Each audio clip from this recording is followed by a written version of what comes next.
Hello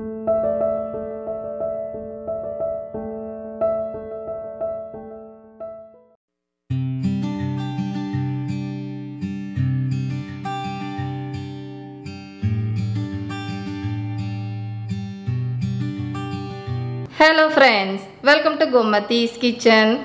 இன்னைக்கு நம்ம பார்க்க போற ரெசிபி பாத்தீங்க அப்படினா ஹோட்டல் டேஸ்ட்ல சன்னா மசாலா எப்படி செய்யலாங்கறத பார்க்க போறோம். இந்த சன்னா மசாலா நீங்க வந்து பூரி, சப்பாத்தி, நான், பட்டூரா இதோடலாம் வச்சு சாப்பிடுறதுக்கு ரொம்பவே நல்லா இருக்கும். ஏற்கனவே நம்ம சேனல்ல பாத்தீங்கன்னா நல்ல மிருதுவான சப்பாத்தி, உப்பலான பூரி, பட்டூரா இந்த ரெசிபிலாம் போட்டுருக்கேன். அந்த ரெசிபியோட லிங்க் எல்லாமே கீழே டிஸ்கிரிப்ஷன் பாக்ஸ்ல கொடுக்குறேன். விருப்பப்பட்டா செக் பண்ணி பார்த்துக்கோங்க. இப்போ நம்ம இந்த சன்னா மசாலா எப்படி செய்யலாங்கறத பார்க்கலாம். கோமதிஸ் கிச்சனை சப்ஸ்கிரைப் பண்ணாதவங்க சப்ஸ்கிரைப் பட்டனை ப்ரெஸ் பண்ணிக்கோங்க. உடனுக்குடனே அப்டேட் வேணும் அப்படின்னா பக்கத்தில் இருக்க பெல் பட்டனில் ஆல்ங்கிற ஆப்ஷனை மறக்காமல் ப்ரெஸ் பண்ணி வச்சுக்கோங்க. இப்போ சன்னா மசாலா செய்கிறதுக்கு முதல்ல கொண்டக்கடலையை வேக வச்சுக்கலாம். அதுக்கு நான் இன்றைக்கி எடுத்துருக்கிறதோட அளவுன்னு பார்த்தீங்கன்னா நல்லா 1 கப் அளவுக்கு கொண்டக்கடலையை 8 மணி நேரமாக ஊற வச்சுருக்கிறேன். அது ஊற வச்சதோட அளவுன்னு பார்த்தீங்கன்னா மெஷரிங் கப்பில் 1.5 கப் அளவுக்கு இருக்குது.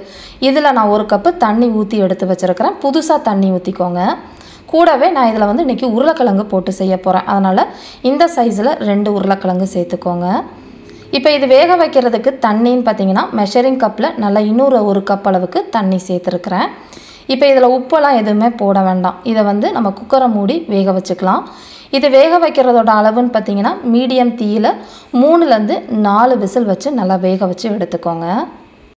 இப்போ பார்த்தீங்கன்னா 4 விசில் முடிஞ்சு ப்ரெஷர்லாம் நல்லா ரிலீஸ் ஆகிடுச்சு. இப்போ வந்து குக்கரை ஓப்பன் பண்ணி பார்த்துருங்க. உருளைக்கிழங்கும் நல்லா வெந்திருக்கு. கொண்டக்கடலை எடுத்து பார்த்தீங்க அப்படின்னா இந்த அளவுக்கு நல்லா வெந்திருக்கணும். கல் மாதிரிலாம் இருக்கக்கூடாது. இந்த அளவுக்கு வெந்ததுக்கப்புறம் செஞ்சால் தான் சன்னா மசாலா சாப்பிட்றதுக்கு நல்லாயிருக்கும். உருளைக்கிழங்கு இருக்கிற தோலை மட்டும் உரித்து எடுத்து வச்சுருங்க. இப்போ நம்ம சன்னா மசாலா செய்ய ஆரம்பிக்கலாம். அதுக்கு வந்து நல்ல ஒரு அகலமான பேனில் ஒரு 3/4 டேபிள் ஸ்பூன் அளவுக்கு எண்ணெய் சேர்த்துருக்குறேன். கூடவே பார்த்தீங்கன்னா நல்லா 1 டீஸ்பூன் அளவுக்கு வெண்ணெய் சேர்த்துக்கோங்க. இப்போ இதில் தாளிக்கிறதுக்குன்னு பார்த்தீங்கன்னா ஒரே ஒரு பட்டை, 3 கிராம்பு, ஒரே ஒரு பச்சை ஏலக்காய், 1/2 டீஸ்பூன் அளவுக்கு சோம்பு, ஒரே ஒரு பிரிஞ்சி இலை, இது எல்லாத்தையுமே இந்த எண்ணெயில் சேர்த்துக்கலாம். இப்போ இது வந்து நல்லா பொரிஞ்சு செவக்கட்டும். இப்போ இந்த அளவுக்கு நல்லா செவந்து பொரிஞ்சதுக்கு அப்புறமா ஒரே ஒரு பெரிய வெங்காயத்தையும் 1 பச்சை மிளகாவையும் நீளமாக நறுக்கி வச்சுருக்கிறேன். இப்போ இதை சேர்த்துட்டு மிதமான தீயில் இந்த வெங்காயம் நல்லா பொன்னிறமாகிற அளவுக்கு வதக்கி எடுத்துக்கோங்க. இப்போ பார்த்தீங்கன்னா வெங்காயம் நல்லா வதங்கி இந்த அளவுக்கு வந்துருச்சு. இப்போ இந்த சமயத்தில் நம்ம இஞ்சி பூண்டு விழுது சேர்த்துக்கலாம். இஞ்சி பூண்டோட விழுதோட அளவுன்னு பார்த்தீங்கன்னா நல்லா 1 டேபிள் ஸ்பூன் அளவுக்கு சேர்த்துருக்குறேன். இது எப்படி செய்யணுங்கிறத வீடியோ போட்டிருக்கிறேன். லிங்க்கு கீழே டிஸ்கிரிப்ஷனில் கொடுக்குறேன், செக் பண்ணி பார்த்துக்கோங்க. இப்போ இந்த இஞ்சி பூண்டோட பச்சை வாசனை போகிற அளவுக்கு வதக்கி விட்டுக்கலாம். இப்போ பார்த்தீங்கன்னா இஞ்சி பூண்டோட பச்சை வாசனைலாம் போய் நல்லா வதங்கி இந்த அளவுக்கு வந்துருச்சு. இப்போ இந்த சமயத்தில் மசாலா பொடியெல்லாம் சேர்க்க ஆரம்பிக்கலாம். அதுக்கு நல்ல 1 டீஸ்பூன் அளவுக்கு மிளகாய் தூள் சேர்த்துக்கோங்க. நீங்கள் காரத்துக்கு ஏற்ற மாதிரி சேர்த்துக்கோங்க. அதே அளவு 1 டீஸ்பூன் அளவுக்கு கொத்தமல்லி தூள், தனி மல்லித்தூள் சேர்த்துருக்குறேன். 1/4 டீஸ்பூன் அளவுக்கு மஞ்சள் தூள். கூடவே பார்த்தீங்கன்னா கிச்சன் கிங் மசாலான்னு கடையில் கிடைக்கும். நீங்கள் எந்த பிராண்டு வேணால் வாங்கிக்கலாம். சன்னா மசாலாவுக்கு பதிலாக இந்த பொடி சேர்க்குறப்ப உங்களுக்கு டேஸ்ட் வந்து நல்லா ஒரு வித்தியாசமாகவும் டேஸ்ட்டாகவும் இருக்கும். இதனால் 1 டீஸ்பூன்லேருந்து 2 டீஸ்பூன் அளவுக்கு உங்களுக்கு மசாலா வாசனை எவ்வளோ வேணுமோ அதுக்கேற்ற மாதிரி சேர்த்துக்கோங்க. 1 டீஸ்பூன் அளவுக்கு வறுத்து பொடிச்ச சீரக பொடி சேர்த்துக்கலாம்.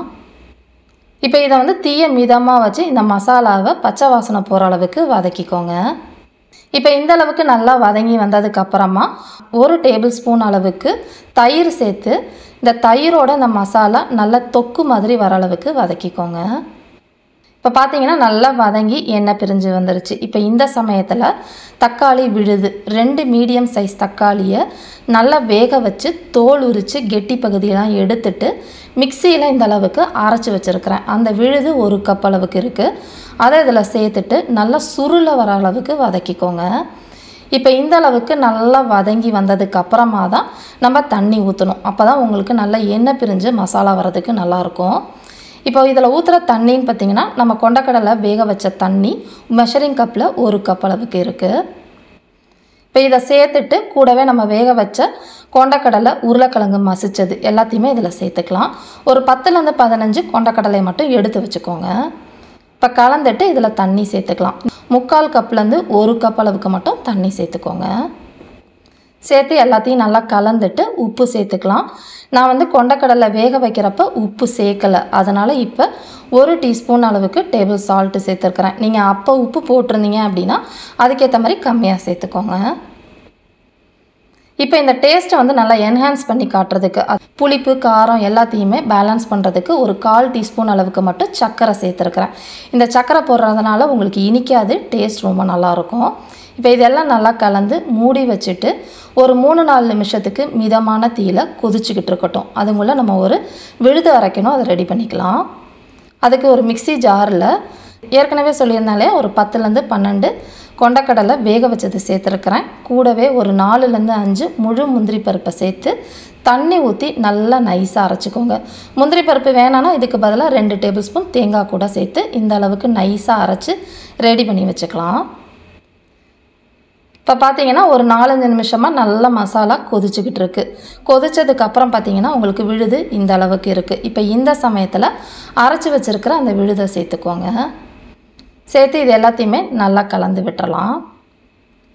இப்போ கலந்துட்டு மூடி வச்சு மிதமான தீயில 3லேருந்து 5 நிமிஷம் எண்ணெய் பிரிஞ்சு வர அளவுக்கு வேக வச்சுக்கோங்க. இப்போ பார்த்தீங்கன்னா ஒரு 5-6 நிமிஷமாக கிரேவி நல்லா கொதிச்சு எண்ணெய் பிரிஞ்சு வந்துருச்சு.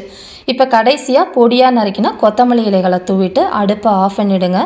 கிரேவியோட கன்சிஸ்டன்சி உங்களுக்கு நல்லா இந்த அளவுக்கு இருந்துச்சுன்னா பூரி சப்பாத்தியோடலாம் வச்சு சாப்பிட்றதுக்கு ரொம்பவே நல்லாயிருக்கும்.